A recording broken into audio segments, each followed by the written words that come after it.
And welcome back to the Alchemist Nation Podcast. This is our first episode of the year, and I'm blessed to have Matt Picheny here with us. For anybody who doesn't know, this is a real estate podcast, and we focus on doing deals and talking to people who have done deals, big and small. But Matt has done some really big deals. So Matt Picheny, welcome to the show. Oh, thanks, Walter. Glad to be back.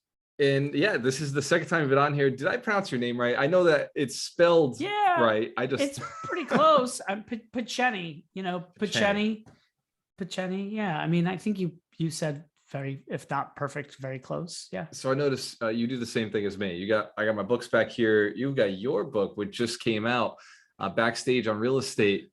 Matt, so I knew that as soon as you came out with this book, I had to have you back on the podcast because the book was kind of a big deal, right? Like you've done some serious deals. You've been syndicating, you've been buying real estate for a long time now. What made you say I'm going to write a book? Well, I was inspired by you, Walter. Just kidding, but not really. I mean, because you and I spoke about it when I was first thinking about writing the book, and I called you and I was like, Walter, I'm thinking about writing a book. What do you think? Is it a good idea? And you said, I think it's a great idea. And so because I knew that was 2 years ago, I knew it was going to be a lot of work, and I wanted to make sure. I knew it was something I wanted to do, but I was like, is it going to be worth the effort? And you said yes, definitely. So that was very helpful. So thank you. The original inspiration for the book came from the meetup group that I used to run in Boston.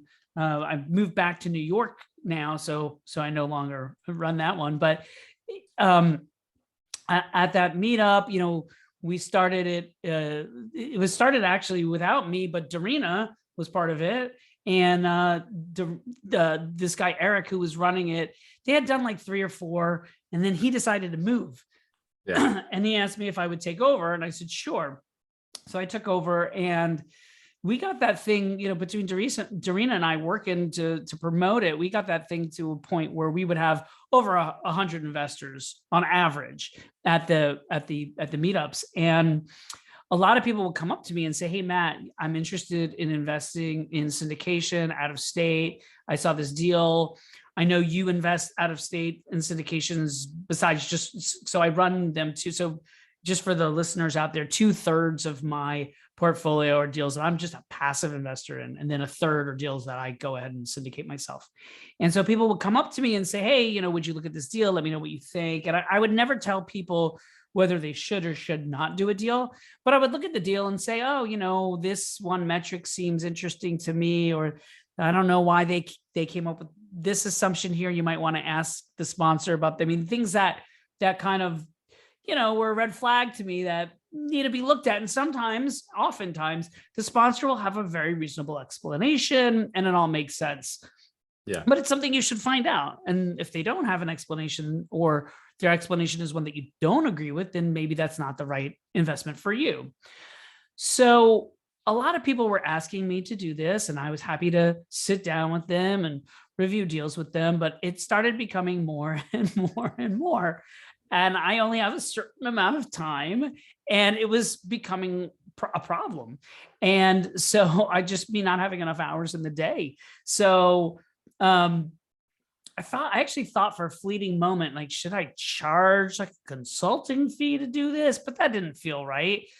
And I said, you know what, if I can write this stuff down on a piece of paper, or multiple pieces of paper, this would be a resource that people could have, and then they could use it and figure it out. Because a lot of the questions and a lot of the stuff is very similar.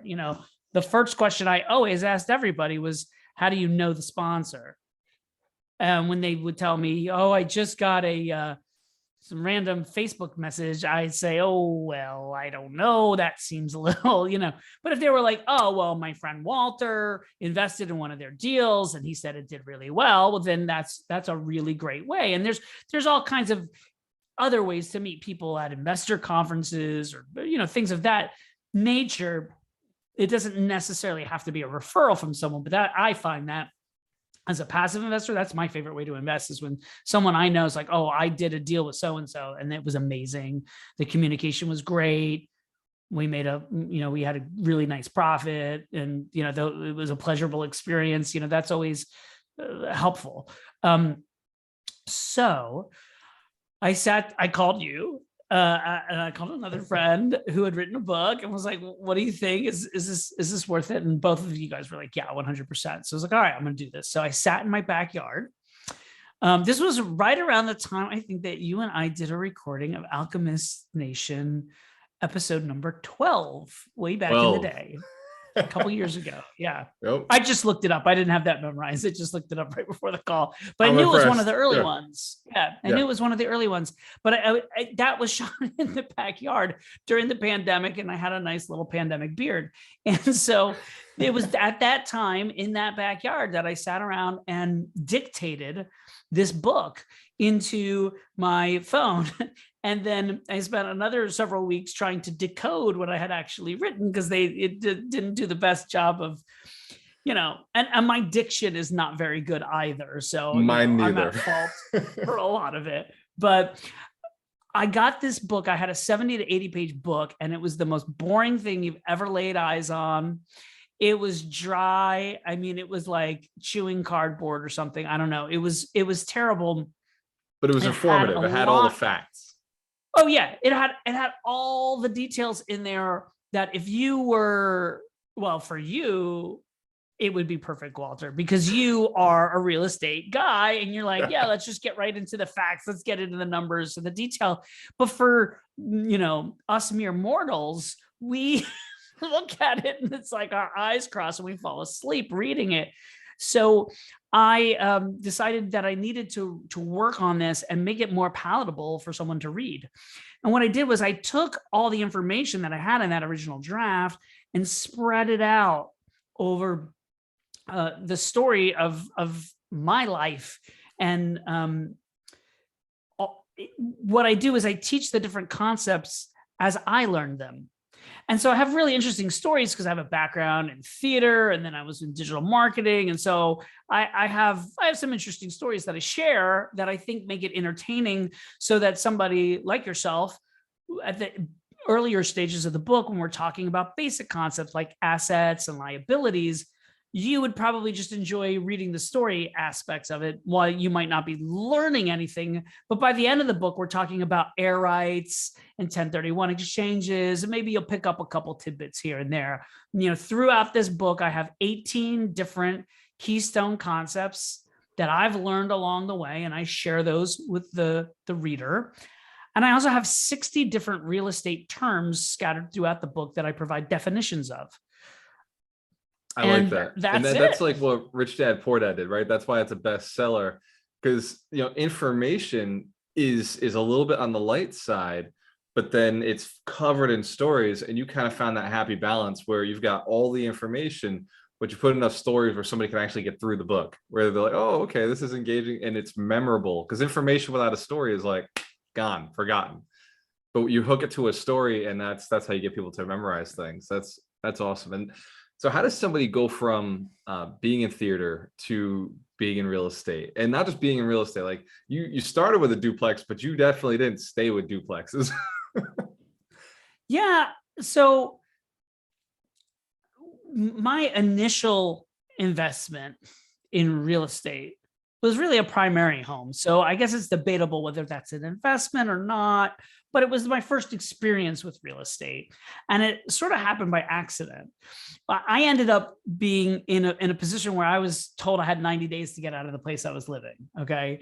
And I didn't do anything wrong. It was owned by a relative of mine. He had let me start staying there when I was an actor, back when I made less than $8,000 a year. And so out of the kindness of his heart, he let me stay there. But at a certain point, he was like, okay, I need to get rid of this property. You got 90 days. So I ended up buying something instead of renting, which is what I initially thought I would rent. I bought something, and 2.5 years later, I sold it and more than quadrupled my money in the deal. And that's when the light bulb really went off. I mean, I had heard about real estate, but when that actually happens to you, you're like, whoa, how do I do this again? And for me, it was that. And then I bought another primary residence, and then I started investing. I bought a piece of land in Connecticut, and then I built on that land. And then I did what is now known as a house hack. I don't even know if that term was around when I did it. I certainly didn't know it was a thing, but I saw that there was this duplex, like you said, there was this townhome in Brooklyn, a 2-unit, and I could buy one. I mean, I could buy the building and live in one of the units. The other unit was rented, and that it would actually be cheaper than me renting and, at least buying another place, like a single family it would be, there's no single families really in Brooklyn, or at least not in the area of Brooklyn that I live. So it would have been an apartment, like a co-op or a condo. So that was all going great. Here's where the problem came. I lived in Brooklyn, New York, and found a great deal on this townhome because I bought it next to this nasty vacant lot that was breeding mosquitoes by the gazillions that used to attack us as we tried to run into the house. I just kind of spoiled a little bit about the book because it's kind of a funny thing towards the end where I'm like, oh, I didn't tell you about the mosquitoes. Let me tell you about the mosquitoes. But so that was an awesome deal. And when I bought it and I moved in here, I was like, this was an awesome deal. Can I find another one? And number one, it was difficult to find, but number two, I didn't have any money. I mean, the properties in Brooklyn at the time, I mean, they've gone up now, but at the time they were already in the low 7 figures. So you needed to have like a good chunk of change for a down payment to buy one. And I didn't have that kind of money, And so I was like, how do I do this? Like, I need to find like some really rich person to bankroll me or something. Like, how does one get into this? My plan was, I'll keep working my job. I was working on 9 to 5. Well, it was really like 9 to 9 corporate job working in advertising. I worked long hours, but keep doing that and keep socking money away. And then like every like 5 to 10 years, maybe I can buy something else. At that time though, my wife got approached with a really cool job opportunity, like amazing for her career, but it was in Miami, Florida. So we moved from Brooklyn, New York to Miami, Florida. The weather was fantastic. My job prospects were not fantastic. I had been working and advertising in New York at these big agencies where there would be teams of like 100 people, global projects. We would do things for Verizon and Visa and Coca-Cola. When I got down to Miami, the team, like the entire agency would be like 5 people or 10 people. It was just on a very different scale. Yeah. So my wife had a great opportunity down there work-wise.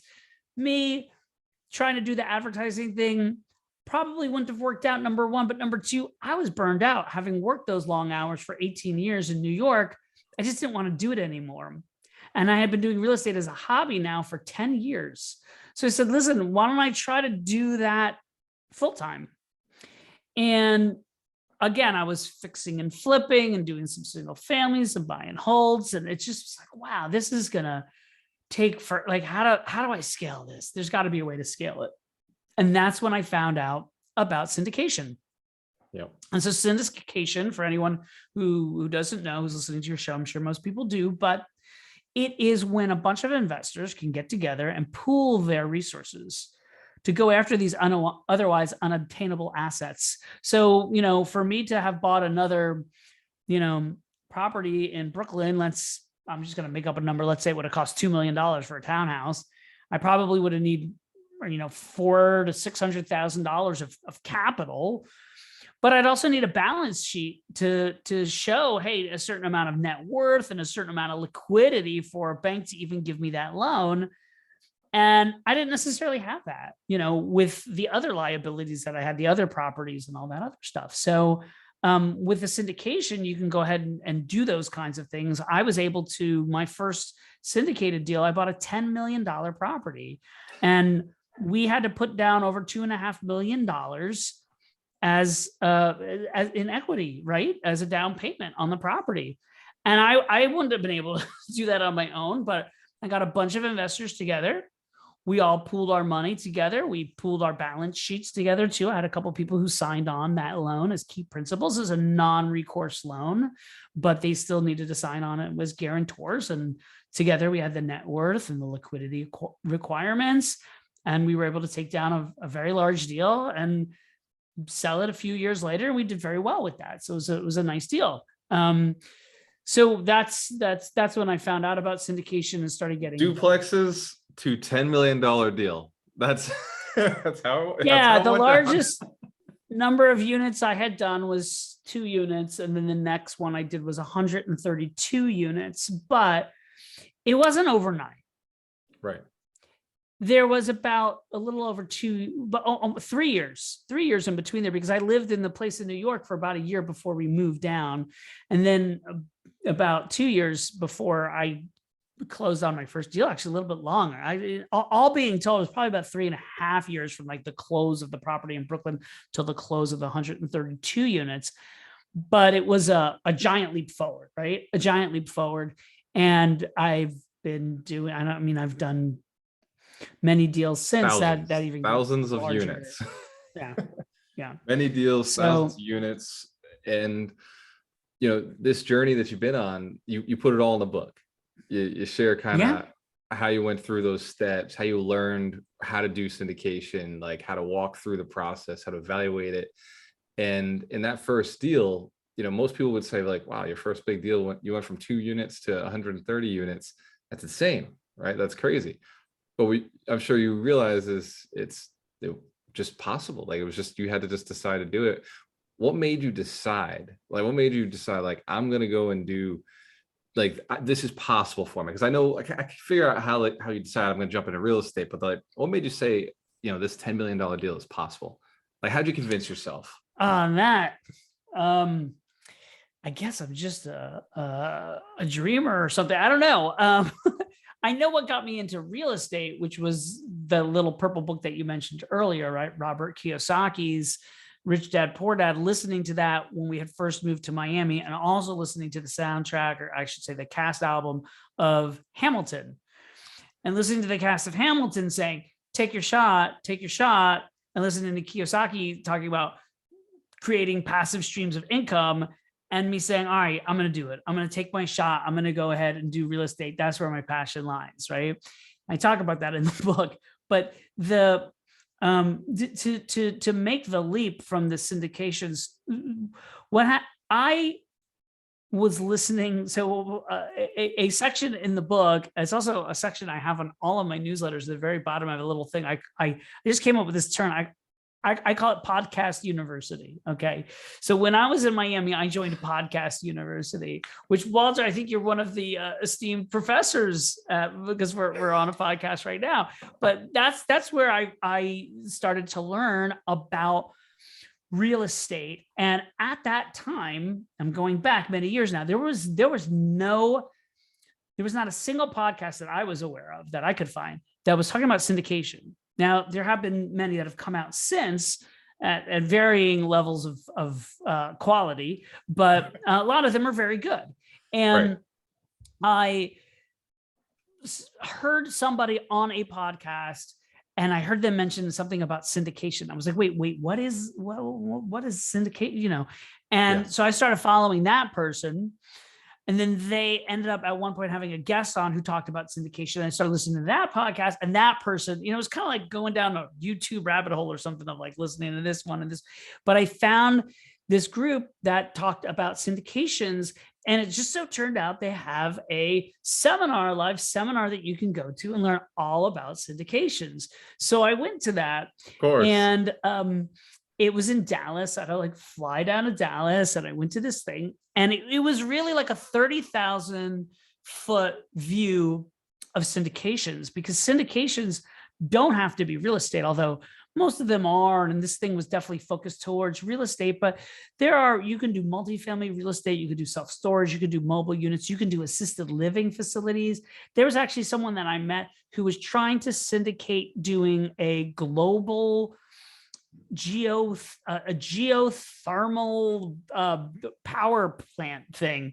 There's people who do like investments in ATMs and all kinds of stuff, right? Yep.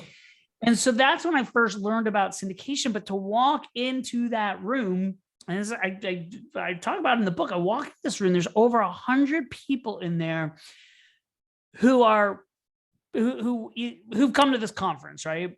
Yeah. And probably some of them is syndicators or wannabe syndicators. And the leader got up and said, okay, let's go through the room and everybody stand up and say who you are and where you're from and how many doors, you have. And we go through the room and my jaw like hits the ground. Because at this point, I think I had like 4 or 5 units, like all together. This one's got 100 units. This one's got 2,000 units. This one's got 500 units. And I'm just like, whoa. And I got to meet these people and hang out with them for a weekend. And, quite honestly, like, I didn't want to say that nobody was smart. They were all smart, but none of them was like, oh my gosh, this guy's like a genius. Like they weren't all Albert Einsteins in the room. And so it became very, and people from different backgrounds, different walks of life, different socioeconomic backgrounds and cultures and all kinds of things. And I was like, wow, like all these different people are doing this, or some of them were aspiring to do it, but there were successful people there. I'd say 75% of the room at least had done at least one syndication. So I was like, wow, like I can do this. And so that's, I think, what gave me the confidence that I could do it, because all these other people were, and I did the weekend and I learned the basics, and it was definitely the basics. I then also met somebody who became my mentor at that, and they had, it was one of these gurus, and that's one of the things I write about in the book. One of my keystone concepts is don't be afraid of gurus. Working with a mentor. Right? Working with a mentor can collapse these time frames, and you can accelerate faster, and you can avoid mistakes that they've made because they tell you, oh, Matt, don't do that. I did that once and here's how that turned out. So, it's like Rod Khleif is one of those guys, right? And he has this 100%. Like a catchphrase that he says, he's like, ask me how I know, I mean, that's like, I love when he says that because it's something that he went through himself, So anyway, and he says every lesson that he's learned, every failure turns into a seminar. He doesn't call them failures, he calls them seminars. He does. He's like, that was an expensive seminar. Yeah. But it's great because you have a guy like that who also is willing to be vulnerable, right? And share and help people that are working with him avoid that. So, it's just, it's great. And so that's why I like working with mentors or gurus or whatever you want to call them. I think people who are more experienced than you are great to team up with. So that's what I am always trying to do. I'm always trying to, I learn a lot from talking with you, Walter. I learn a lot from a lot of different people. And I also try to pass that on. And I would say I learned just as much from you, Matt. So thank you. Thanks. That's really what this book is about, though. I mean, this book is written for people who are looking to invest passively in deals. And it's like, hey, look, here's the keystone concepts in case you haven't gotten any of them along the way. Here they are. And then at the back of the book, I have a thing called the Backstage Toolbox, which really is just like, here's how to analyze a deal. Here's how to look at the market. Here's how to look at the sponsor. Here's how to look at the deal. And then I have a thing on the Backstage tour of syndications, which gets into the nitty gritty. And Walter, you might just want to skip and read that part first. I might. Because that's when I get into like the real minutia of like household income and rent growth and vacancy rates and cap rates and exit cap rates and all that kind of stuff. I mean, I'll read the whole thing anyway, but I'll use that as a reference at the end.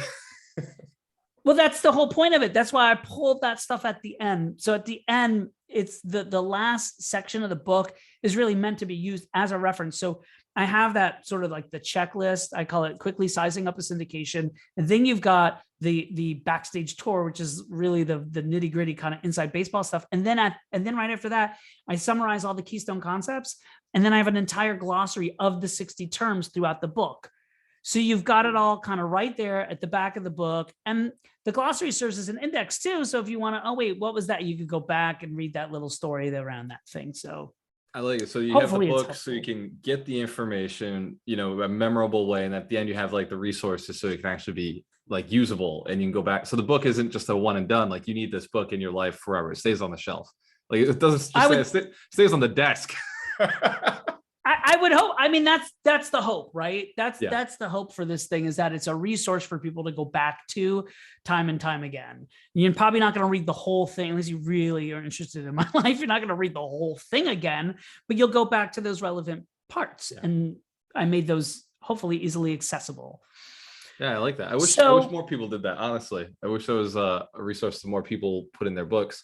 So we are right at the end. I got a couple questions I want to ask you. We'll call it like the lightning round now. Okay. But before we do that, what is the easiest way for somebody to get your book? What's the name of the book? Where can they find it if they want to buy it today? It's available on every bookstore and platform imaginable, but the best way to go is just go to my website, picheny.com, because there's a link there. There's other stuff there. You can sign up for my newsletter or read. I have a bunch of interesting educational blog posts, but that's picheny.com. I'm sure you'll put a link to it in the show notes, but just in case, the spelling of that is P like in Peter, I-C-H-E-N-Y, because no one ever knows how to spell the last name. So picheny.com is the place to go. I'm going to pronounce it right from now on. It's Picheny, Matt Picheny. I got you. Yeah.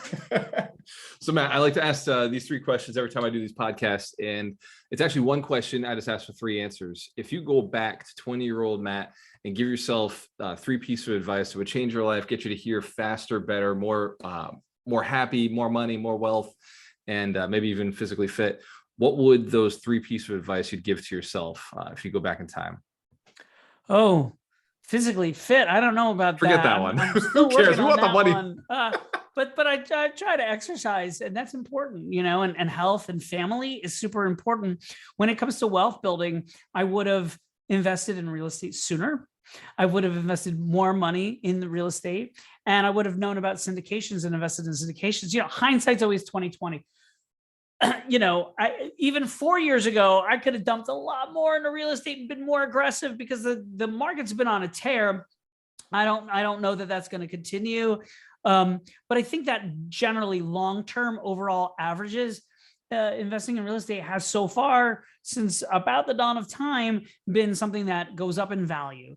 And so I think investing sooner and investing more, in a wise fashion. And that's hopefully what the book teaches people things to look for, because you can't just give anyone your money.